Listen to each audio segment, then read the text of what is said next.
Est-ce que Jésus peut s'énerver parce que quelqu'un a mis chaussures au salon?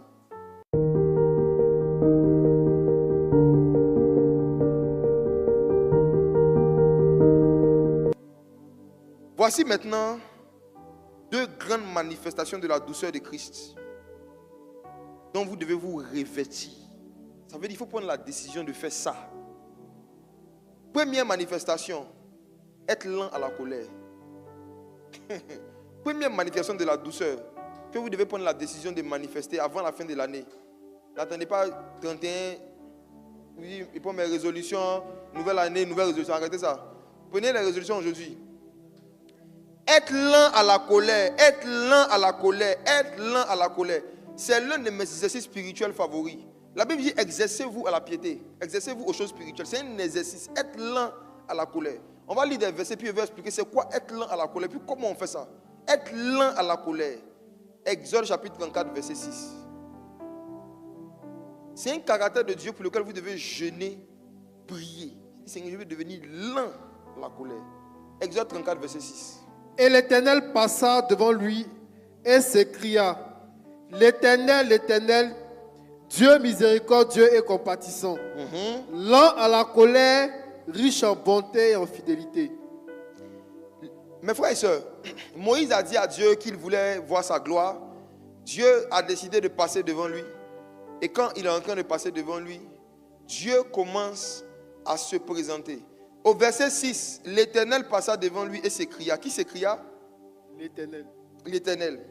Et l'Éternel lui-même s'écrie. Il crie, hein, ça, il crie qu'il est miséricordieux. Il crie qu'il est compatissant. Et il crie qu'il est comment? Lent à la colère ou encore doux. La même phrase que Jésus a dit dans Matthieu 11. Je suis doux. C'est la même phrase. Je suis lent à la colère. Donc, le Dieu qui se révélait ici à Moïse, c'était Jésus. Je suis lent à la colère. Je suis doux. Lent à la colère, là, c'est quoi? Proverbe 19, verset 11. Chacun va voir un peu où il en est. Je salue tous les amis BT qui sont dans la salle.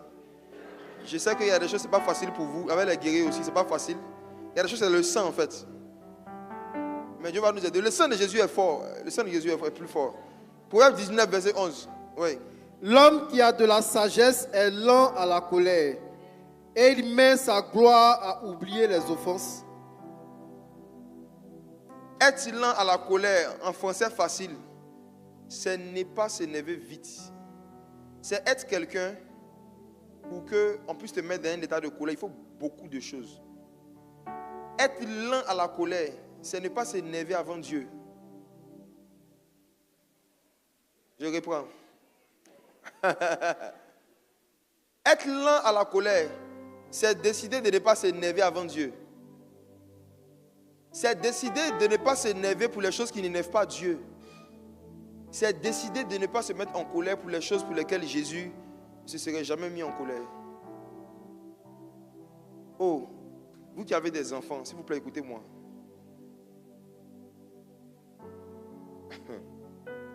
Supposons que tu n'aimes pas que les enfants laissent leurs chaussures à l'entrée du salon. Tu leur as dit ça plusieurs fois. Maintenant, aujourd'hui, après la prière, tu rentres. Et tu vois qu'ils ont laissé non seulement les chaussures, mais même les culottes. Voici comment tu vas décider d'être lent à la colère. Regardez, hein, exercice pratique.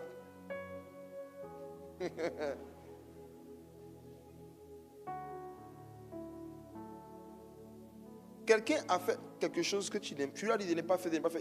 Il fait encore. Tu dois te poser une question si tu ne veux pas que ton cœur s'énerve avant Dieu. Si Jésus était là, est-ce que Jésus peut s'énerver parce que quelqu'un a mis chaussures au salon? Non. En fait, être lent à la colère, c'est aussi décider de ne pas se mettre en colère pour les choses pour lesquelles Dieu ne se met pas en colère. Il faut faire la différence entre ce que toi tu n'aimes pas et ce que Dieu n'aime pas. Et décider que toi tu ne vas pas te mettre en colère pour les choses que toi tu n'aimes pas. Mais si tu dois te mettre en colère pour quelque chose, c'est pour les choses que Dieu n'aime pas. Maintenant, est-ce que c'est Dieu qui a dit on n'a pas mettre chaussures à l'entrée du salon? C'est une règle de discipline. Mais est-ce que Jésus pourrait se mettre en colère pour cette règle que toi tu as établie? Sinon, prends la décision que je peux établir des règles dans la maison. Mais si jamais les rebelles, les désobéissants et les mauvais décident d'enfreindre les règles, c'est ce qu'ils sont. Si jamais les désobéissants, les rebelles et les mauvais décident d'enfreindre les règles, je ne vais jamais me mettre en colère pour ça. Ça ne veut pas dire que je ne dois pas sanctionner. Mais on peut sanctionner sans s'énerver. L'un à la colère. C'est-à-dire que je ne vais pas me fâcher pour des choses pour lesquelles le Saint-Esprit ne se fâche pas. Je vais juste demander qui a fait ça. Je te désigne. Ça fait combien de fois je t'ai dit de ne pas faire ça? 15 fois? Ok. Apparemment, il y a des messages que des enfants ne comprennent pas en parole, mais en acte. Oui, oui. Il y a des choses. Heureusement que le royaume des cieux aussi ne consiste pas en parole. Il y a des leçons là. Il y a des leçons là. Si tu veux que je sois dans la vie de l'enfant, il ne faut pas mettre ça dans ses oreilles, mets ça dans son corps. Yeah. Il y a des leçons. Si tu veux que ce soit dans sa vie, qu'il n'oublie jamais, mets ça dans son corps. Les choses pour lesquelles on nous a chicoté quand on était petit, ça on a oublié.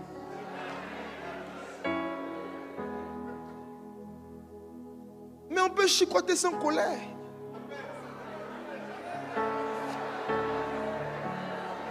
Oui. Quelqu'un me demande, enfin comment? Je suis là pour t'expliquer. La douceur. Donc, regarde. Les parents qui sanctionnent les enfants ou qui punissent les enfants dans la colère, c'est eux qui les blessent, c'est eux qui les insultent, qui les maudissent, et puis après, maintenant qu'ils viennent encore les bénir après. C'est ridicule, hein? Toi, si tu le maudis, toi, si tu reviens encore chez eux, c'est bien que Dieu soit avec toi. Pour éviter de se retrouver dans ça, là, tu dois prendre une décision. Surtout, je parle d'abord aux parents. Hein. Je te dis que, regarde, si je vis, ce n'est plus moi qui vis. Hein. C'est Christ qui vit en moi. Donc, je ne dois pas même me mettre en colère en fonction des règles que moi j'ai établies. Les règles de Christ, là, les règles que Christ a établies, si quelqu'un enfreint ça, là encore, on va en parler, on va voir s'il peut me mettre en colère là-bas. Mais ce que moi j'ai établi, si un homme enfreint ça, je dois prendre, c'est une décision que tu prends, je ne vais plus me fâcher pour ça. Ça ne veut pas dire que je ne dois pas sanctionner. Je vais sanctionner sans me fâcher. Ça commence d'abord par un raisonnement. Je me suis dit, c'est un raisonnement, la douceur. Est-ce que Jésus va s'énerver à cause d'une affaire des tapettes, des perruques qu'on a mis au sang? Il ne faut pas t'énerver. Ce n'est pas normal. Il ne faut pas t'énerver. Décide de ne pas laisser ton cœur monter dans ta poitrine. Regarde, calme-toi. Respire d'abord. Qui a fait ça? Te calme. Quand tu as trouvé le coupable, si tu veux le sanctionner, regarde.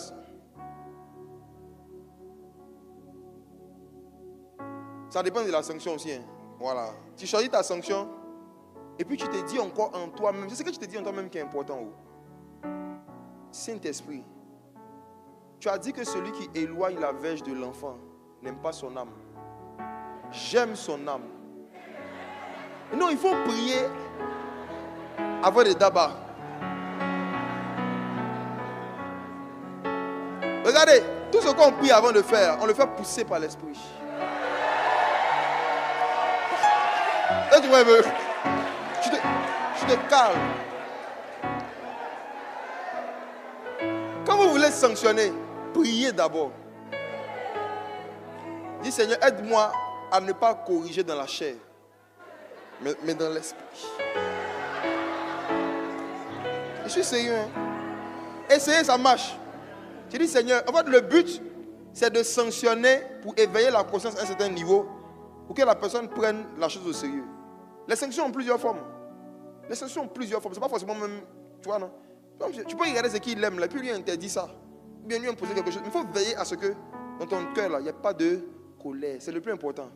Si tu vois que ça t'a trop touché, il faut prier d'abord pour ton cœur. Seigneur, il m'énerve. Mais ce n'est pas mon énervement qui doit être le fondement de la sanction. C'est le fait que je veux lui transférer une éducation. Aide-moi, Saint-Esprit, à le corriger dans l'amour, dans la douceur. Mais à sanctionner vraiment avec un esprit de douceur. Oui, il faut prier. Être là en la colère. Proverbe 15, verset 18. Vous vous énervez trop vite. Après, vous êtes seul dans la chambre, vous n'arrivez plus à prier, vous respirez. On dit qu'il faut prier s'il respire. Quand les anges regardent les enfants de Dieu, Ceux qu'ils appellent les héros, ce n'est pas ceux qui organisent des programmes au stade.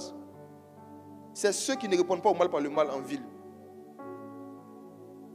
Ceux que les esprits appellent les héros, c'est ceux qui ne répondent pas aux injures par les injures dans les maisons. Ceux que les anges appellent les héros, c'est ceux qui ne répondent pas à la violence par la violence dans les bureaux. On serait étonné le jour des récompenses au ciel.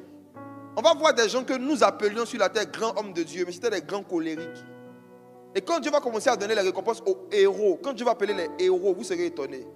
Il va appeler ceux qui étaient là à la colère, pas ceux qui étaient rapides dans l'évangélisation. Si vous ne travaillez pas sur vos réactions et votre douceur, tout le travail que vous allez faire dans l'œuvre de Dieu, vous allez le perdre le jour des récompenses. Dieu ne va pas récompenser les œuvres du Saint-Esprit, parce que c'est le Saint-Esprit qui a fait, ce n'est pas vous. Regardez, écoutez-moi. Si vous prêchez qu'un démon est chassé, c'est votre puissance qui a fait. Si vous prêchez que des malades sont guéris, c'est vous qui avez fait. Si vous prêchez que les gens se convertissent, c'est vous. Donc vous n'aurez aucune récompense pour ça. En fait, Dieu ne va pas te récompenser pour quelque chose que le Saint-Esprit a fait. Si tu reconnais que ce n'est pas toi, que c'est l'Esprit de Dieu, ce n'est pas pour ça que tu seras récompensé. J'entends beaucoup de théories et d'enseignements sur les récompenses. Je regarde, mais je ne suis pas convaincu par beaucoup de choses. On ne récompense pas Pierre pour quelque chose que Jean a fait. Dieu ne va pas te récompenser pour quelque chose que le Saint-Esprit a fait. Donc, il faut faire la différence entre les dons du Saint-Esprit, le Saint-Esprit qui se manifeste, et puis toi-même ton comportement. Tes fruits. Je pense que Dieu va récompenser nos fruits. Pas ceux de l'Esprit. Et tes fruits là, frère, sont tes réactions et tes comportements. Si tu comprends ça là, tu ne vas pas travailler sur ton image en public que les gens ont de toi et puis à la maison tu es une autre personne. Plein d'hypocrites dans nos églises évangéliques. Des pasteurs qui frappent leurs femmes, des pasteurs qui insultent leurs femmes, des dirigeants d'église, des responsables qui sont violents verbalement, physiquement. Mais à l'église, ils sourient tellement comme pas une déchirée. À la maison, il est Robocop. À l'église, Mère Teresa. Le Seigneur dit que les faux prophètes même là, ils vont venir avec vous en vêtements de brebis, mais vous les reconnaîtrez à leurs fruits. Les fruits trahissent. Ceux qui connaissent les fruits, ceux qui ont étudié la botanique prophétique, connaissent les arbres et les fruits. Quelqu'un ne peut pas t'impressionner parce qu'il a donné des prophéties vraies. Tu vas regarder autre chose que les prophéties. Le comportement qui entoure le prophétique même. C'est-à-dire que même le comportement, l'attitude du gars qui est en train de prophétiser peut t'aider à discerner que ce gars il n'est pas spirituel. Quelqu'un qui est spirituel, s'il t'appelle et puis il te dit, tu t'appelles Anna, tu dis oui. S'il est spirituel, il ne peut pas parce que tu as dit oui. On va dire, oh, c'est fort, c'est fort, ah, c'est fort. Regarde. Regarde.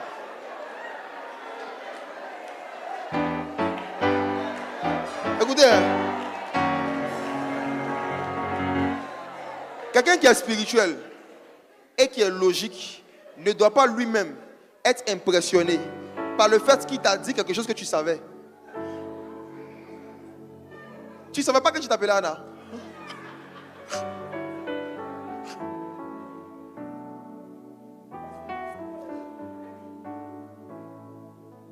Je vois des vidéos sur internet là. Un jour, j'ai vu une vidéo d'un jeune, un enfant de 14 ans, 15 ans. Il a appelé une dame. Et puis il lui a dit une chose vraie. Quel est ton nom? Quand elle a dit oui, il dit can I professeur. Et puis tu vois les gens, ils sont venus, ils ont soulevé l'enfant. Ils l'ont soulevé. Ils ont commencé à courir à lui dans la salle. Ils ont commencé à courir à lui dans la salle. Parce qu'il a dit une chose vraie.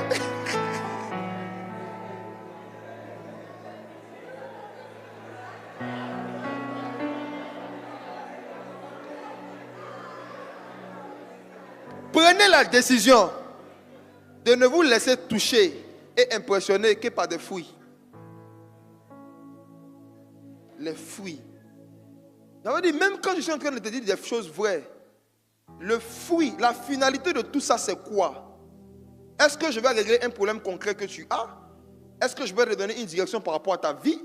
Est-ce que je vais te consoler? Est-ce qu'il y a une maladie qui va disparaître? Est-ce qu'il y a un démon qui sera chassé? C'est quoi le fruit, la finalité de toutes ces informations vraies? Parce que j'en ai déjà vu qui prennent 5 minutes pour dire beaucoup de choses vraies. ton date de naissance, le nom de ta maman, le nom de ton papa. Puis quand il finit ça, il dit, tu sais, voici, il y a une étoile sur ta vie. Étoile. Tu seras béni. Amen. Tout ça.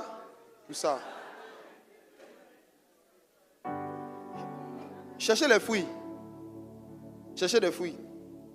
Cherchez les fruits. Les dons, là, c'est les feuilles. Les dons, ce sont des feuilles. Ce sont des feuilles. Les dons, ce sont des feuilles. Les fruits, là, ce sont des comportements et des réactions.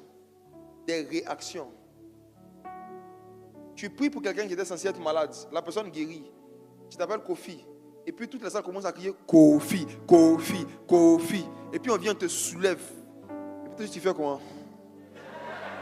Regarde. Pasteur Kofi. Tu fais ça. Un malade est guéri. Les gens crient ton nom, t'acclament, te soulèvent. Et puis toi, tu scelles ça même à la pause. Regarde. Ce fruit que tu as manifesté après la manifestation montre que ça ne vient pas de l'Esprit de Dieu. Vous les reconnaîtrez à leurs fruits. Ceux qui ont vraiment l'onction des miracles authentiques, ils ont peur qu'on leur donne la gloire. Ils doivent revenir à Dieu, je vous assure. Ils ne se laissent pas adorer. Jean a vu un ange, il voulait l'adorer. L'ange lui a dit quoi? Il dit, ne m'adore pas. Adore Dieu. Ceux qui sont vraiment spirituels dans le royaume ne peuvent pas se laisser adorer. Quand tu te laisses adorer, ça montre le type d'esprit qui est à la base de ce que tu es en train de faire. Vous les reconnaîtrez à leurs fruits. Mes frères et sœurs, la Bible dit que celui qui est lent à la colère, il vaut mieux qu'un héros. Et celui qui a la maîtrise de soi, il est mieux que celui qui possède des villes. Avant de chercher à posséder des nations pour Jésus, possédez d'abord votre ego. Avant de chercher à conquérir des pays, conquérir des territoires, le premier territoire que tu dois chercher à conquérir là, c'est ton tempérament. Si tu n'as pas conquis ça, pardon, il faut laisser ce territoire. Regarde, Jésus dit, à quoi sert-il à un homme de gagner le monde s'il perd son âme ou encore s'il détruit son état émotionnel?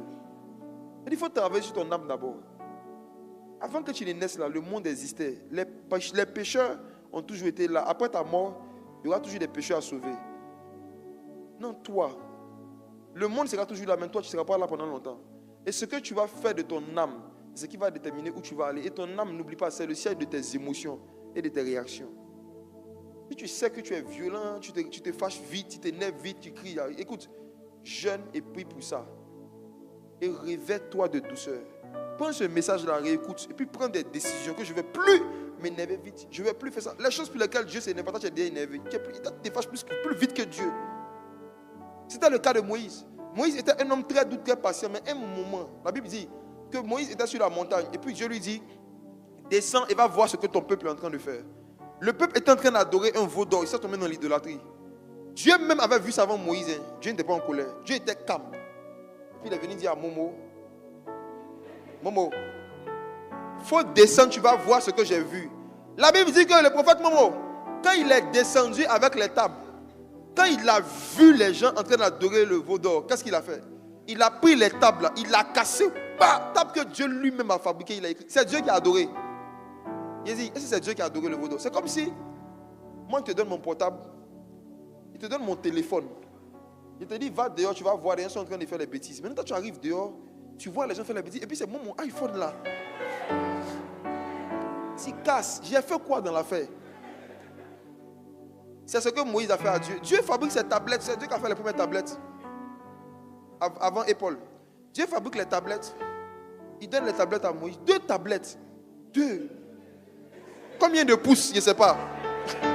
Mais en tout cas, c'était 2 tablettes. Moïse descend. Parce que le peuple est en train de pécher, il casse et il ne s'arrête pas là. La Bible dit qu'il cache, non? Il fait poudre. Il met ça dans l'eau. Et puis il leur donne pour boire. C'est ce que Dieu a dit. La colère là, regarde les gars, la colère là, ça pousse à faire des choses qui étonnent Dieu. Il a donné et fait quelqu'un tous. Ils n'ont qu'à boire. Quand ils ont fini de boire, il ne s'est pas arrêté là. On dit qu'il a pris une épée. Il a tracé par terre. Il dit, ceux qui sont pour Dieu, venez de mon côté. Ceux qui ne sont pas pour Dieu, restez. Il y a un groupe qui pensait qu'il s'amusait. ils sont restés derrière la barre. La Bible dit que Moïse a dit aux gens, prenez vos épées, tuez-les. Tuez. Ils ont commencé à tuer. Est-ce que Dieu a dit une seule phrase? Il dit, Moïse, va voir. Est-ce que vous voyez? Quand tu perds la douceur, tu vas t'énerver plus vite que Dieu, tu vas dévancer Dieu et tu vas te prendre pour Dieu et tu vas commencer à punir des choses. Tu vas vouloir exercer des jugements sur les gens que Dieu même n'a pas exercé. Et ça finit toujours mal. Finalement, là, c'est Moïse qui n'est pas rentré à Canaan.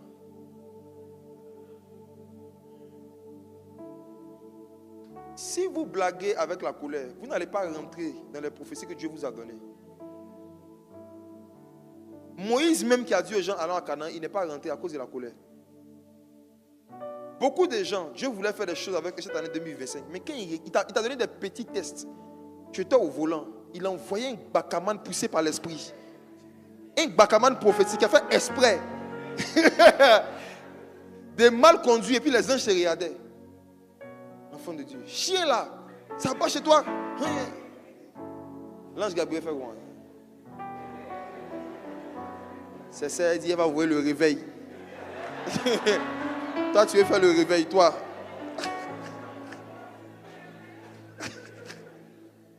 Le réveil, ouais. Écoute-moi, tant que ta colère ne s'endort pas, Dieu ne va jamais t'utiliser pour réveiller les gens. Oui, il a dit la vérité. Il n'y a rien de plus énervant que gérer les gens. S'il existait sur la terre une usine de fabrication de colère et d'énervement, elle dit c'est l'église. Église. T'énerve vite. Toi, si tu as commencé, toi, si tu as arrêté. Vous aspirez à des charges et des tâches dans l'œuvre de Dieu pour lesquelles vous n'avez pas encore le fruit, le caractère. Et vous n'avez pas le caractère parce que vous ne cherchez pas, vous ne priez pas pour ça, vous ne méditez pas pour ça. Vous méditez pour chercher Réma sur Apocalypse. C'est-à-dire que même quand tu vas lire ta Bible, là, il faut que tu sois dans l'intention d'aller chercher des fruits qui te manquent. Donc quand tu as identifié que tu n'es pas là dans la colère, tu connais ton sujet de méditation jusqu'à la fin de l'année.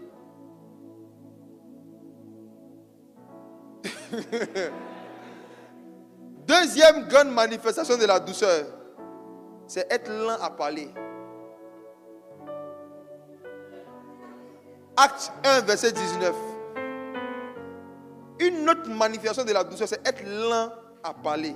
Il y a d'abord lent à se mettre en colère. Et la Bible dit parle de gens qui sont lents à parler. Jacques 1, verset 19. Jacques 1, verset 19. Oui. Jacques 1, verset 19. Sachez-le, mes frères bien-aimés, ainsi que tout homme soit prompt à écouter, lent à parler, lent à se mettre en colère. Que tout homme soit prompt à écouter, lent à parler, lent à se mettre en colère.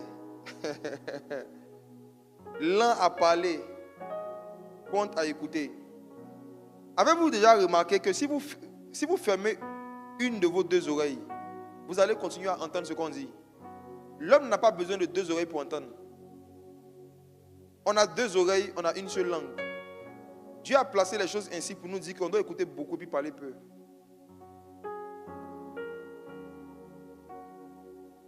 Maintenant, quand la Bible dit que tout homme soit prompt à écouter, c'est-à-dire rapide à écouter, comment ça se manifeste de façon concrète? Proverbe 16, verset 21.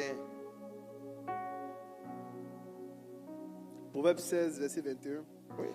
Celui qui est sage de cœur est appelé intelligent, et la douceur des lèvres augmente le savoir. La manifestation de l'un à parler s'appelle la douceur des lèvres. On parle de la douceur, vous parlez de la douceur des lèvres. La douceur des lèvres. La douceur des lèvres. Il dit que celui qui a la douceur des lèvres, il fait quoi? Augmente le savoir.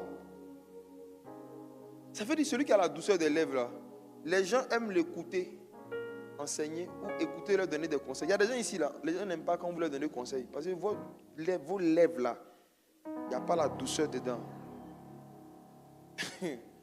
La douceur des lèvres, c'est quoi? Voici deux manifestations pratiques. Je dirais même trois, je vais voir en fonction du temps, deux ou trois de la douceur des lèvres. Première, c'est quand tu as la douceur des lèvres, tu n'as pas l'habitude de couper la parole aux gens dans les conversations.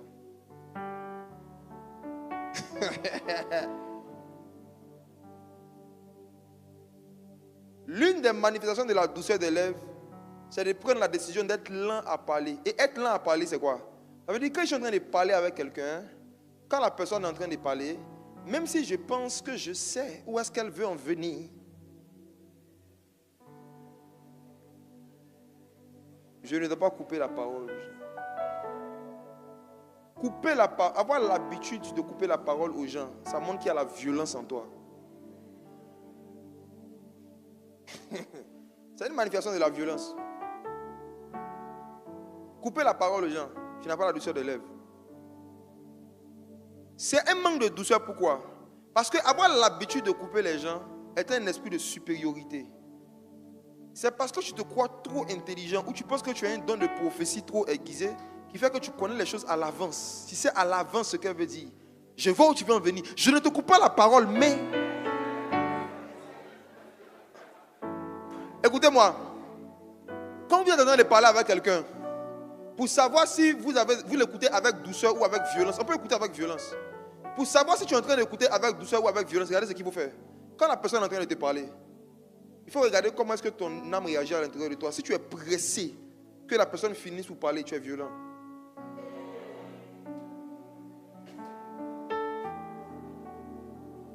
Je vous parle de la vie chrétienne pratique.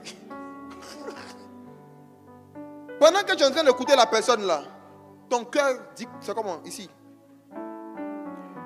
Si pendant que la personne est en train de parler, quand tu as l'habitude, pendant que tu parles avec les gens, de sentir une irritation et de sentir le fait qu'il faut finir vite, souvent tu parles et puis il dit, tu as fini. Les plus violents même là, ils te demandent, mais tu as fini. Pourtant tu n'as pas fini, ils te coupent pour te demander si tu as fini. C'est un manque de douceur. Tu manques de la douceur des lèvres. Donc tes lèvres sont pressées de pouvoir dire ce que ton cerveau pense. Donc pendant que la personne est en train de parler, tu ne l'écoutes même pas avec tes oreilles, ni avec ton cœur, tu l'écoutes avec ta bouche. Pendant que la personne parle, tu touches ta bouche. Regarde. C'est un défaut de caractère. Il faut prendre la décision d'arrêter cela. Il faut décider d'être quelqu'un qui a la douceur des lèvres. Il faut dire que quelqu'un parle, même si je pense que je sais ce qu'il est en train de dire, je dois le laisser terminer. Ça va former Christ en moi. Exemple, avec les vieux. Regardez. Est-ce que vous savez que quand quelqu'un dépasse un certain âge, je dis, est-ce que vous savez que quand quelqu'un dépasse un certain âge, il peut vous raconter une histoire lundi. Il vous revoit mercredi, non? Et puis il veut vous raconter la même histoire. Qui a déjà vécu ça? Moi, je souffre de ça. Oh. Le gars t'a raconté une histoire même il y a 2 ans, 1 an. Il y a 2 ans, tu as pris 30 minutes, tu l'as écouté. Il t'a raconté tout le début à la fin. Il a oublié qu'il t'a raconté en fait. Donc quand il t'attrape comme ça, tu sais, en 78, avant ce qu'il faisait, ça que dès que tu parles, il dit, hey, tu m'as déjà dit. Ça, c'est la violence. Il y en a, vous êtes violents envers vos parents. Vous êtes violents envers les personnes âgées. Vous êtes violents envers les personnes âgées. Vous manquez de douceur envers les personnes âgées. Vous savez comment on gère ça? Comment tu peux ne pas perdre ton temps sans être violent envers la personne? Comment manifester la douceur dans de tels cas? Est-ce que ça vous intéresse? Voyez ce qu'il faut faire.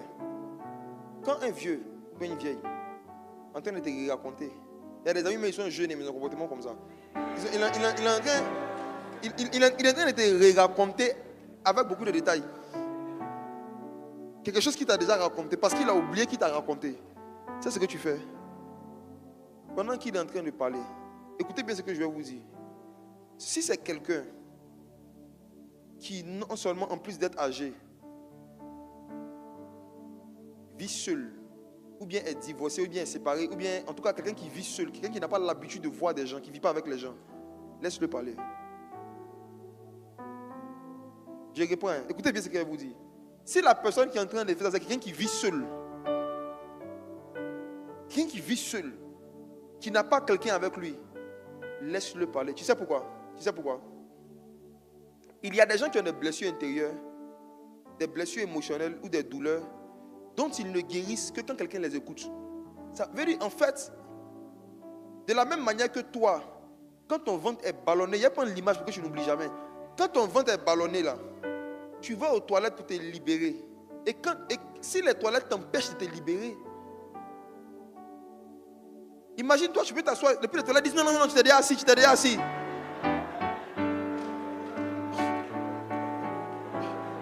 Imagine-toi, tu rentres au WC, j'ai vu le toilette, toi encore, tu t'es ici hier.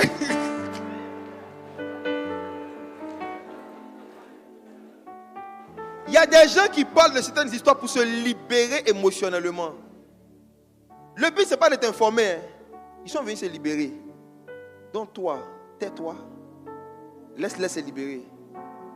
Là où est l'Esprit du Seigneur, là se trouve la liberté. Parce que l'Esprit du Seigneur est en toi.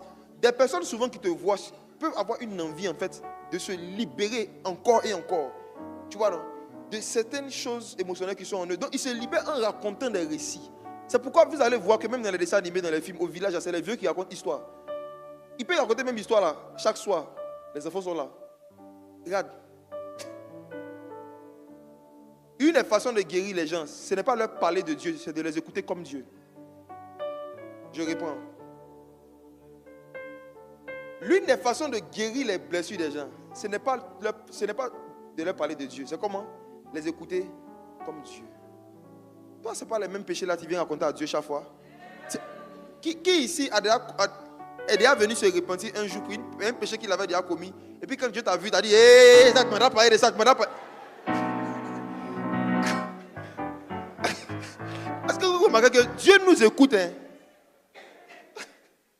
Quand tu vas venir là, il sait que tu as dit éternel mon Dieu, mon roi. Il sait. Il sait. Que tu vas dire éternel mon Dieu, mon roi, je te loue, je t'adore, Il sait. Il sait que c'est le même chant là. Dès que tu vas venir là, tous les anges ont un répertoire.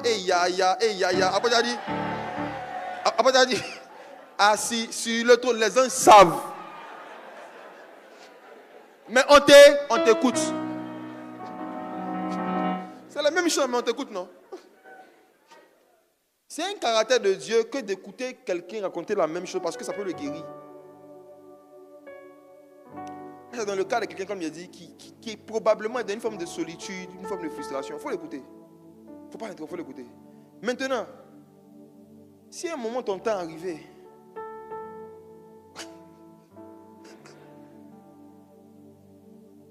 qu'est-ce que tu fais? Pendant que la personne est en train de te parler, non? Tu écoutes bien, écoutez ce que je vous dis, hein, c'est la sagesse pratique. La partie de l'histoire dont tu te souviens là, pendant qu'il parle là, tu complètes avec lui. Si par exemple l'histoire a commencé elle était dans la salle, elle s'est retrouvée sur la route. Quand il dit elle était dans la salle, tu dis elle s'est retrouvée sur la route, non? Dès qu'il dit voilà, tu surfes, tu dis regarde, tu m'avais déjà expliqué ça en fait. Il va dire et si vous allez voir, il va dire il t'a expliqué. Je dis oui, tu m'as expliqué ça. Mais si tu veux m'expliquer qu'il n'y a pas de souci, vas-y. Et vous assure que quand vous faites ça, c'est fini, la personne est désarmée. Tu lui dis est-ce que vous comprenez? Voilà, c'est ça. Ça dit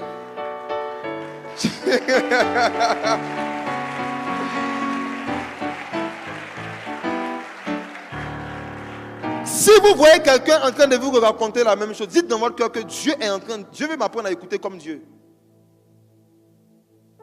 Tu écoutes. Celui qui est à l'intérieur de toi qui est énervé, qui est impatient, il faut le tuer, il faut le briser. Laisse-moi le tuer. Laisse-le mourir. Écoute. Écoute. Maintenant, arrivé un moment, si vraiment il faut vraiment avancer, il faut guetter la partie.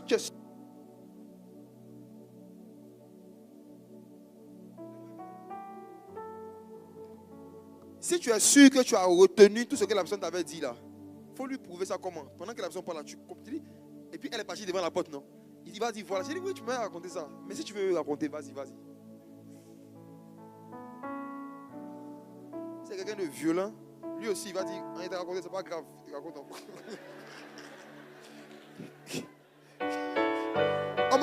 À qui elle a déjà fait ça? Moi, il a fait ça. Hein? Il dit, il a raconté, non? Il dit, voilà, mais il y a une partie qu'il ne t'avait pas dit.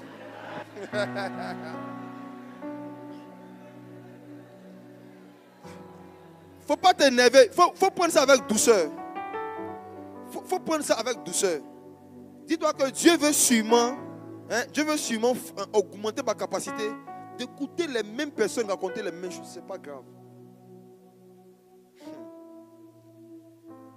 Deuxième manifestation de la douceur des lèvres, c'est le fait de ne pas avoir l'habitude de crier ou d'élever la voix pour exprimer ses mécontentements aux gens qui ne sont pas tes enfants. Je réponds. La douceur des lèvres se manifeste par le fait de prendre la décision de ne jamais crier ou élever la voix pour exprimer un mécontentement. Mais frère, moi j'ai un problème avec cette partie-là. J'ai beaucoup de chrétiens. Surtout ceux qui ont les employés, les filles de ménage. Est-ce que vous voyez comment vous parlez à vos filles de ménage? Ceux qui ont des employés, comment vous parlez à vos employés quand il y a un mécontentement? Est-ce qu'on a besoin de crier ou bien d'élever la voix pour faire passer un message? Ou bien pour répondre à quelqu'un? Personne. Pourquoi est-ce qu'on se permet, on se donne le droit? C'est parce qu'on ne se rend pas compte, mais on a des complexes de supériorité vis-à-vis de certaines personnes qui dépendent financièrement de nous. Ou des personnes qui bénéficient de nos aides. On a des complexes de supériorité. C'est cette supériorité-là qui nous donne un volume supérieur quand on doit leur exprimer nos mécontentements. C'est la supériorité. C'est un esprit de supériorité. C'est pas bon, c'est vilain. C'est vilain. Il y a beaucoup d'employés qui ne veulent pas venir à l'église ou bien qui ne croient pas en Jésus à cause de comment leur patron leur parle quand ils font des bêtises. Je vous dis la vérité. Ce que vous ne savez pas, c'est que parce que Christ est en vous, tout ce que vous faites régulièrement, vous êtes en train de dire à ceux qui ne le connaissent pas, voici ce que Jésus aurait fait s'il était là. Voici ce que Dieu t'aurait fait s'il était là. La douceur des lèvres, c'est être quelqu'un qui ne va pas utiliser les injures, ni les éclats de voix, les élévations de voix, pour pouvoir exprimer un mécontentement. Dans les couples, même là, on n'en parle pas. Ma soeur, toi qui es en cheminement ou bien fiancé avec quelqu'un, te dit la vérité. S'il a l'habitude, il ne t'a pas encore marié, il crie sur toi. Quand vous avez des disputes, il t'assure, le mariage de la main pose. Quelqu'un qui ne t'a pas encore épousé, mais qui élève le ton, qui crie sur toi quand vous vous disputez, c'est le Saint-Esprit qui est en train de te parler sans vision, sans songe, pour dire, ma petite.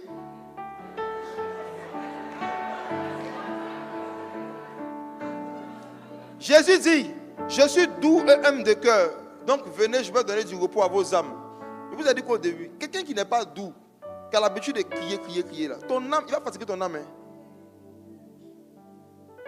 Les éclats de voix et les cris là, ça fatigue les âmes des gens.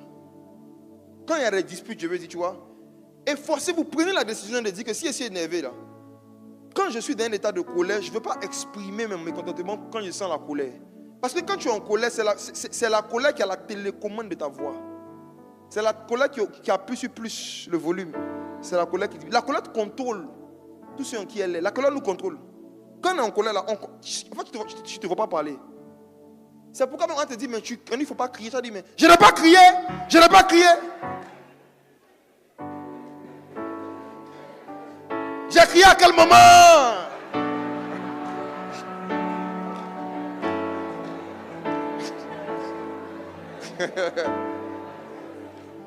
Je vous donne un conseil. Quand vous sentez la colère, n'exprimez pas votre mécontentement quand vous la sentez. Sinon, vous allez le faire d'une manière que vous pouvez regretter après. Quand tu sens une forte colère, il ne faut pas parler. Même si on veut te dire non, il faut dire qu'est-ce qu'il y a, qu'est-ce qu'il y a. Il n'y a rien d'abord. Il n'y a rien d'abord. Il n'y a rien d'abord. Il faut avoir tes habitudes pour te calmer. Il faut savoir ce que tu dois faire. Tu te calmes. 5 minutes, 10 minutes, même un jour après, tu reviens dessus pour dire vraiment, hier, voici telle chose. Voilà. En fonction de ta maturité spirituelle, la Bible dit que l'homme qui a de la sagesse met sa gloire à oublier les offenses. Plus tu grandis spirituellement, tu vas oublier vite. Quand tu grandis spirituellement, tu peux passer sur les offenses en 10 minutes, 5 minutes. Mais bon, quand tu as un enfant, tu as besoin de 3 jours. Il y en a besoin de 2 jours.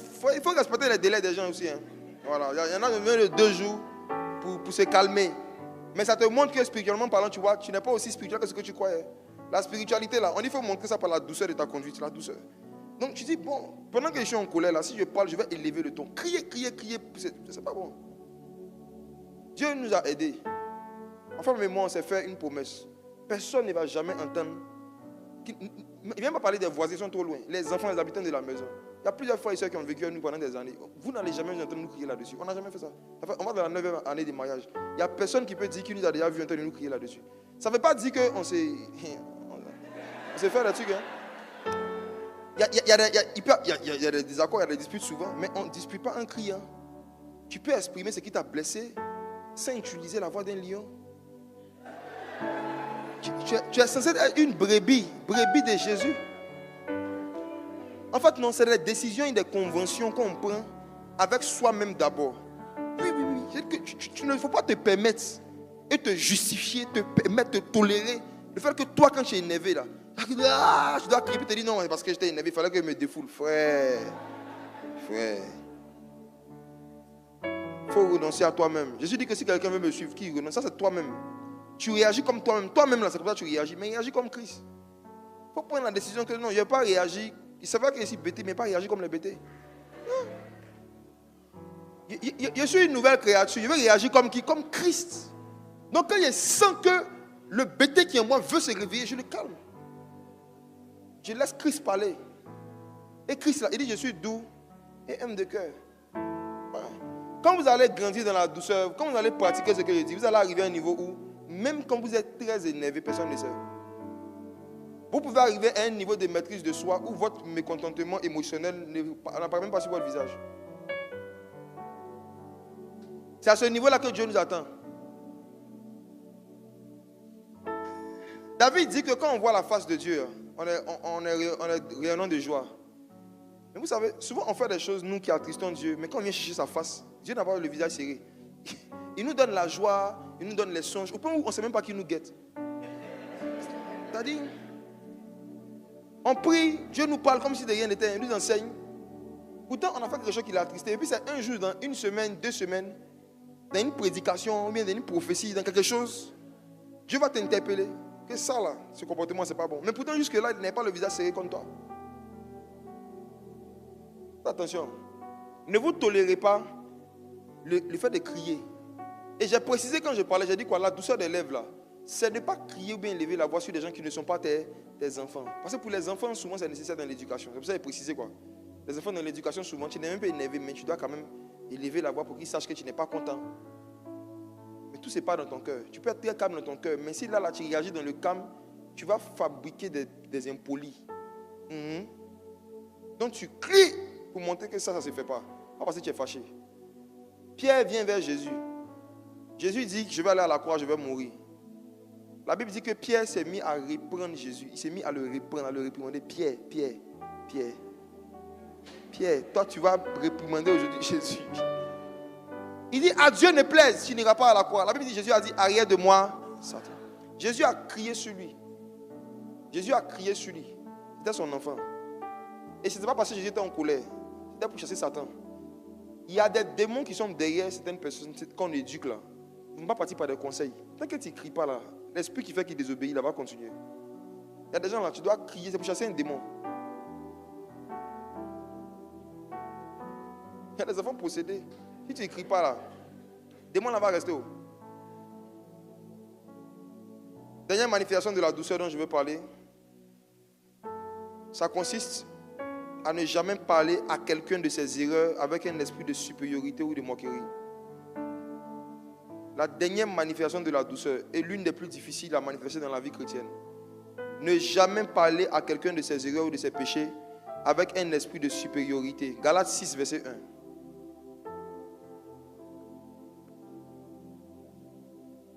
Galates chapitre 6, verset 1, lisons. Frère, si un homme vient être surpris en quelque faute, vous qui êtes spirituels, redressez-le avec un esprit de douceur.